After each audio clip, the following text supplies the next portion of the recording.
Sony 50 inches. Display repair jumping image. How to fix the problem, let's see.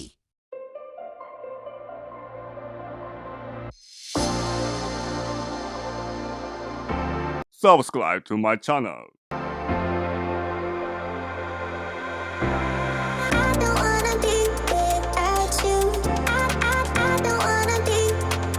Problem చూస్తుంటే picture one time బాగుంటుంది, one time jumping వస్తుంది అనమాట. చూడండి friends, ఇప్పుడు చూస్తే జంపింగ్ ఉంది కదా, ఇక్కడ చూడండి పిన్స్ అనమాట. ఈ పిన్ ఆడ్ ఈవెన్ పిన్స్ అనమాట. ఇప్పుడు ఈ పిన్స్కి వోల్టేజ్ చెక్ చేస్తాను. ఇక్కడ చూడండి, ఇక్కడ పెట్టాను. ఇక్కడ వోల్టేజ్ చూడండి, ఫ్లిప్ ఫ్లాప్ అవుతున్నప్పుడు మనకి ప్రాబ్లం వస్తుంది. అండ్ ఇక్కడ ఇంకోటి మార్చా కూడా చూడండి, ఇక్కడ 27 వస్తే స్టేబుల్ అవుతుంది. దీనికి ఏమంటే 9 వోల్ట్ వచ్చినప్పుడు స్టేబుల్ అవుతుంది. ఇప్పుడు దీన్ని మాడిఫై చేసి రిపేర్ చేద్దాం ఒకసారి. ఇక్కడ మనకు పిక్చర్ అనేది ఇప్పుడు స్టేబుల్ అయిందనమాట.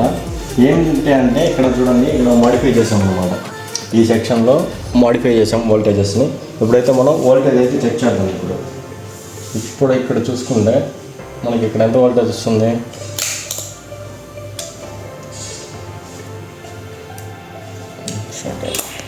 ఇక్కడ చూసుకుంటే మనకి ఎంత వోల్టేజ్ వస్తుంది, 27 అనమాట. ఈ 27 వోల్టేజ్ ఎక్కడికి ఇచ్చాము, ఇక్కడ ఇచ్చాము. ఇక్కడ చూడండి 27 వోల్టేజ్ స్టేబుల్ ఉంది, అంటే ఫ్లిప్ ఫ్లాప్ అవ్వట్లేదు. నెక్స్ట్ ఇట్ సైడ్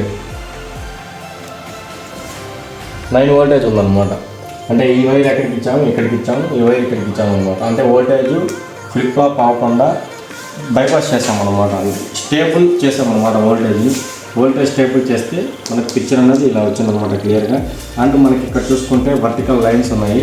ఈ వర్టికల్ లైన్స్ కూడా మనకు చూసుకుంటే ఈ 2 కాప్స్ డ్యామేజ్ ఉందన్నమాట. ఈ 2 కాప్స్ని రీప్లేస్మెంట్ చేసి పార్ట్ 2లో చూద్దాం ఎలా చేయాలి అని.